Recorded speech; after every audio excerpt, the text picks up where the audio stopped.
le 24 janvier 2018, et c'est alors qu'un petit jeu indé fait son apparition. Céleste. Un jeu de plateforme qui demande de la rigueur et patience pour en venir à bout. Édité par Extremely OK Games, ce jeu ne se doutait sûrement pas de l'acclamation qu'il allait recevoir. Game Award. Il fut alors porté sur plusieurs autres consoles de jeux, et ce fut tout autant un succès. Un jeu qui parle de messages forts, de dépression, d'anxiété et de confiance en soi, vous faites qu'être considéré par les internautes comme un chef-d'œuvre. Je me suis jamais essayé un jeu de parcours assez challengeant avant Céleste.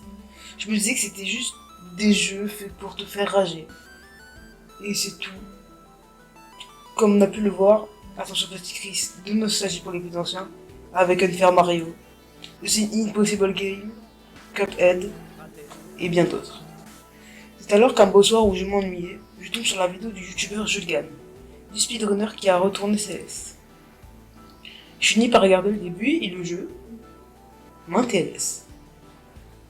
Alors quelques jours plus tard, je l'achète. Le jeu débute sur un tutoriel qui nous apprend deux mécaniques essentielles du jeu. Le dash, un boost possible de grimper dans 8 directions possibles, et le principe de sac épée qui permet de s'agripper au mur en fait. Il nous introduit aussi le premier personnage, la grand-mère, que Madeline, notre héroïne, rencontre et qui finit par pas mal se moquer d'elle. Et c'est comme ça que se finit cet épisode. On commence alors notre ascension au Mont Céleste, car, je précise, c'est la montagne que notre personnage Madeleine se donne comme objectif de gravir. Avec le premier chapitre du jeu, la cité abandonnée. Le chapitre se base vraiment comme un tutoriel plus approfondi. On y découvre plusieurs autres mécaniques. Mais juste avant, je reprends pour le dash car il me manquait quelques détails. Pour gagner le dash, il suffit de se poser au sol et le dash est régénéré, car lorsque un dash est exécuté, les cheveux de Madeline deviennent bleus, ce qui signifie qu'on ne peut plus dash. Alors les mécaniques qu'on y découvre dans ce chapitre sont des cristaux verts qui permettent de regagner un dash. En gros, ça fonctionne comme un espèce d'oxygène. La plateforme feu de circulation, oui j'appelle ça comme ça mais c'est bizarre mais c'est ça, qui nous projette vers le haut une fois dessus. Les fraises qui sont juste des collectibles et même le jeu nous dit clairement que ce sont uniquement des collectibles à collecter pour impressionner nos amis et qui sont en aucun cas importants. Mais malgré ça, ce sont des collectibles assez difficiles à collecter pour certains et elles sont toujours très techniques et demandent des sauts précis pour les atteindre. Certaines salles sont assez techniques, comme on pourra le voir tout le long du jeu, et qui demandent pour certaines un véritable temps de réflexion pour trouver comment en venir à bout. Une fois tous ces obstacles franchis, on arrive au pied de la montagne pour s'endormir auprès d'un feu de camp. Le chapitre 2 est comparé aux autres, vraiment une suite logique au premier. Le site ancien. On se réveille devant ce même feu de camp avec une pluie d'étoiles magnifique derrière nous. Le chapitre ne nous introduit rien de spécial avant que Madeline arrive devant un certain miroir, avec un reflet qui va éveiller notre curiosité.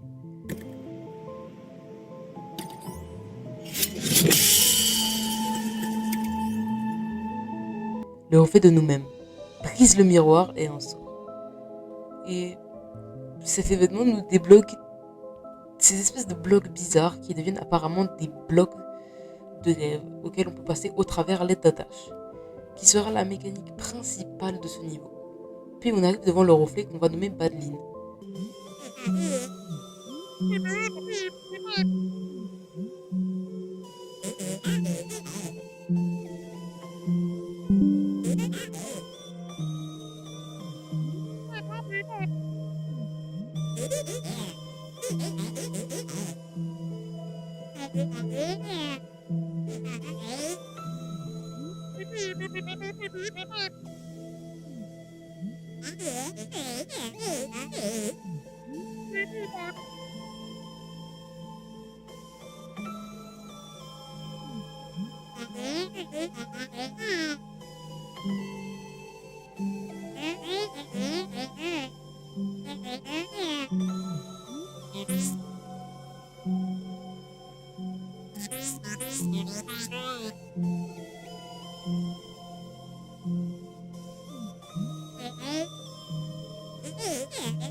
On apprend alors que c'est la partie maléfique de Madeline. S'ensuit une course-poursuite intense entre Madeline et Madeline. Mais je pense que les images peuvent parler d'elles.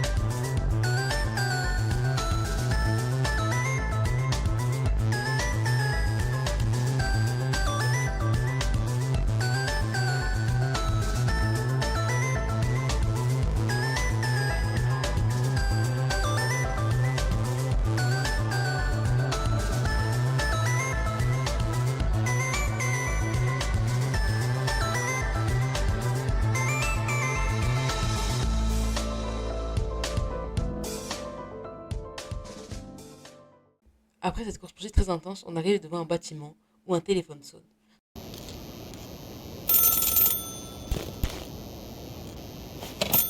Notre personnage décroche et la personne au bout du fil parle à Madeleine d'un air agacé pour lui dire d'arrêter de l'appeler quand elle fait des crises de panique. Mais Madeleine rétorque en disant que c'est cette personne qui l'a appelée. Elle l'informe aussi que Madeleine est poursuivie par une sorte d'espèce maléfique d'elle. Et bam, la cabine se transforme en une créature et une bougraille.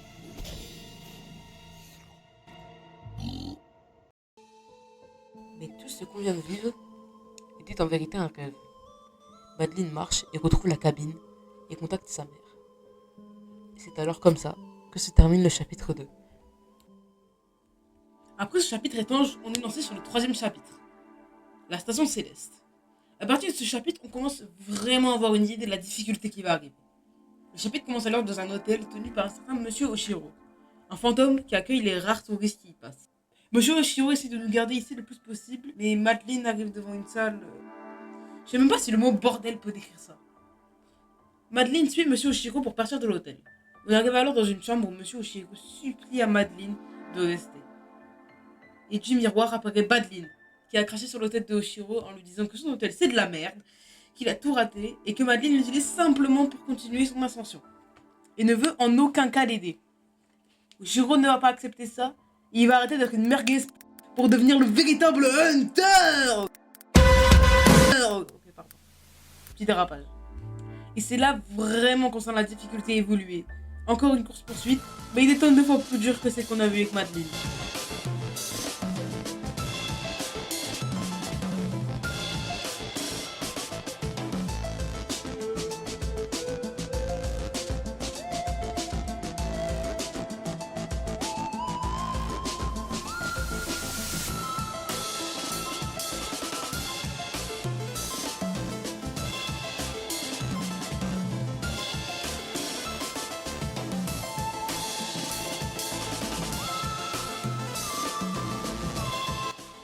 Une fois la poursuite achevée, Madeleine essaye de le calmer en quelque sorte, et Oshiro lui répond qu'il veut juste être seul.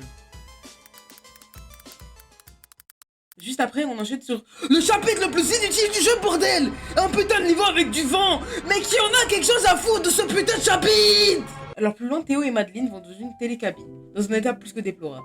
Madeleine n'était déjà pas très confiante à l'idée d'aller dedans, mais elle le sera encore moins quand Madeleine apparaît une fois de plus, qui va arrêter la télécabine et faire péter le levier de commande. Et il s'ensuit une crise de panique de Madeleine parfaitement interprétée par le jeu.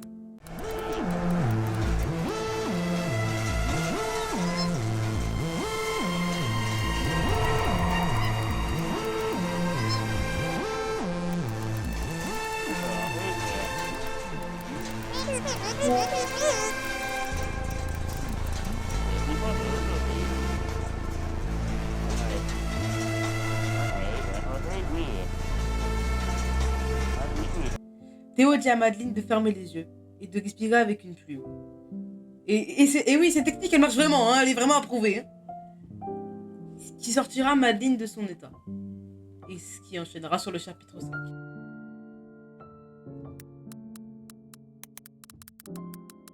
On arrive alors dans un temple où Théo et Madeleine vont rester dedans. Là commence le chapitre 5, le temple miracle.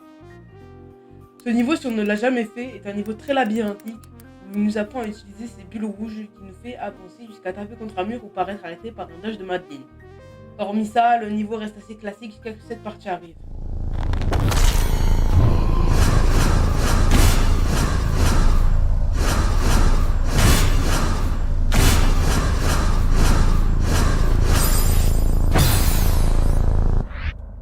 Ouais, en gros, c'est littéralement le Covid qui va pourchasser Madeleine tout le reste du niveau, qui va soit nous aider à péter des blocs, ou alors nous les péter.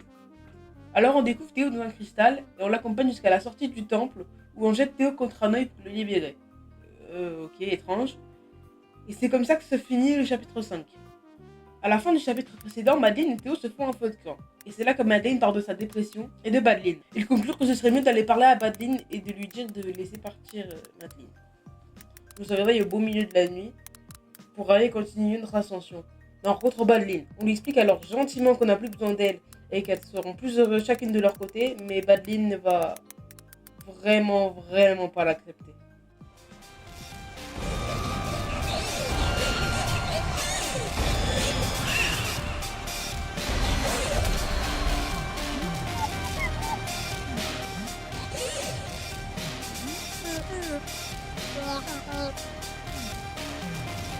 Madeline va essayer de faire fuir sa panique avec la méthode que Théo lui a appris. Mais Madeline n'en décide pas autrement qu'en cassant sa plume.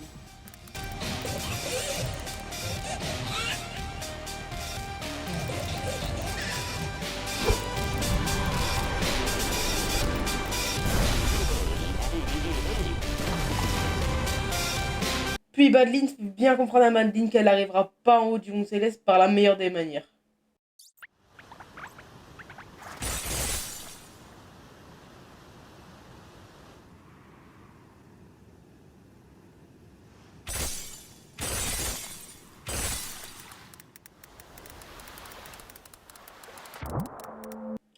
Madeline se retrouve désormais au pied de la montagne et sur son chemin, elle va retomber sur la grand-mère.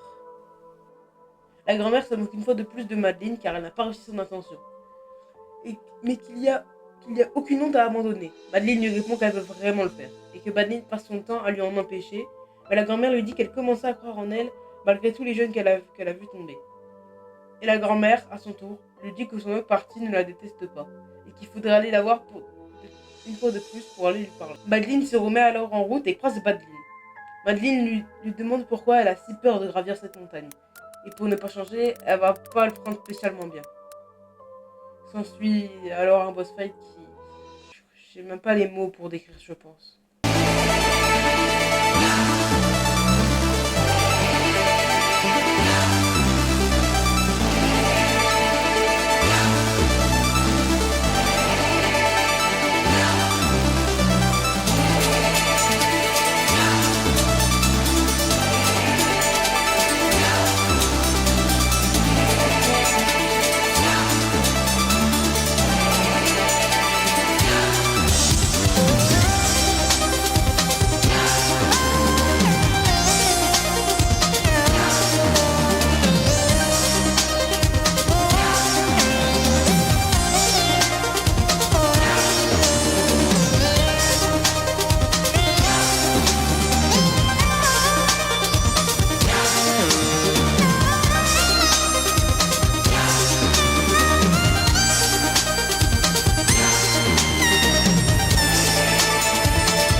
Après l'avoir battue, Madeline comprend qu'elle doit laisser Madeline tranquille. Mais Madeline ne veut pas qu'elle parte. Elle a besoin de cette partie d'elle-même pour réussir son ascension au Mont Céleste. Madeline demande alors de l'aide à Madeline.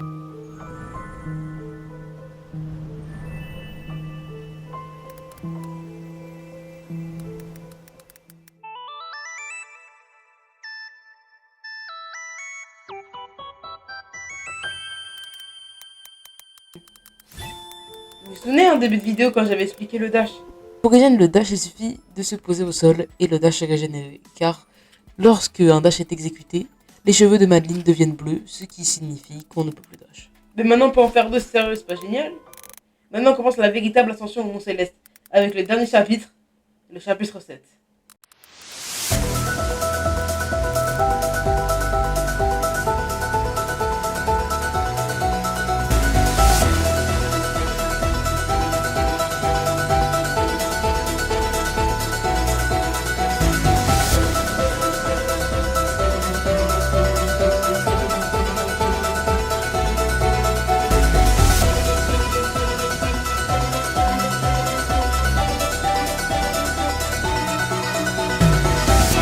C'est une espèce de compilation de toutes les mécaniques et de toutes les zones qu'on a vues dans le chapitre précédent.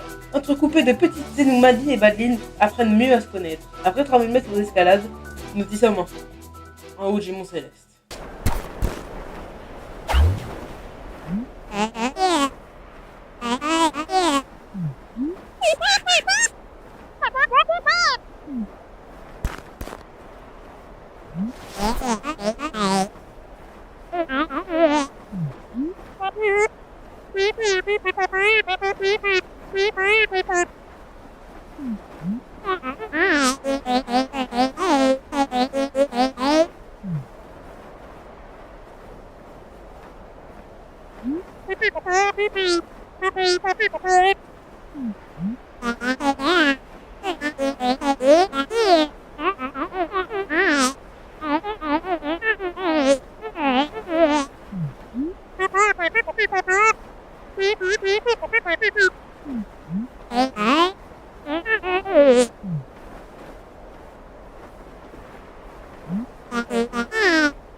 Après, Madeline et Madeline descendent en bas de la montagne et retournent voir Oshiro, la grand-mère et Théo pour manger une tarte à la fraise.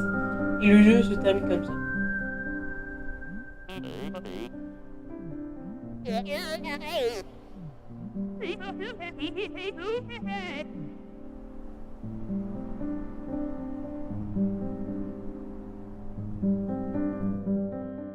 Et je crois que les avis Google, ils montaient vraiment pas. Hein. Ce jeu, c'est un putain de chef-d'œuvre. Juste, à mon sens, c'est un problème. La narration.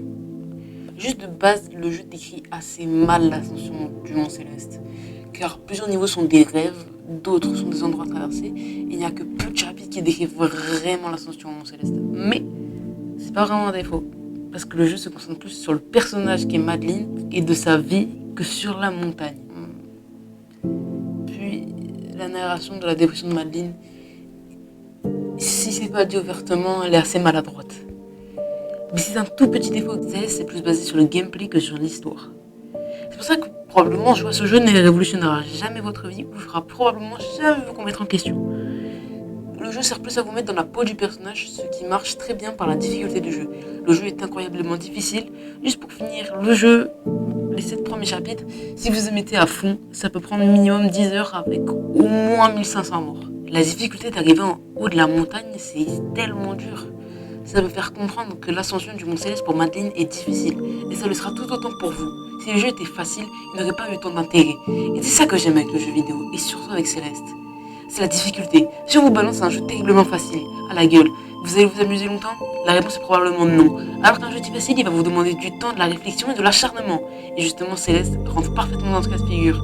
Céleste sans la difficulté, c'est un jeu banal et probablement nul.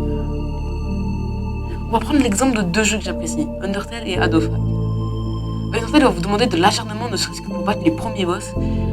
Et plus vous allez mourir, plus vous allez apprendre et plus vous allez réussir. Otherwise, c'est la même histoire. Pareil, perdre, c'est frustrant, mais on ne peut pas réussir sans perdre dans ce jeu. C'est pareil pour Céleste, et encore plus dans la vie. Faire des échecs, c'est important pour aller de l'avant. Et Céleste reflète parfaitement ça.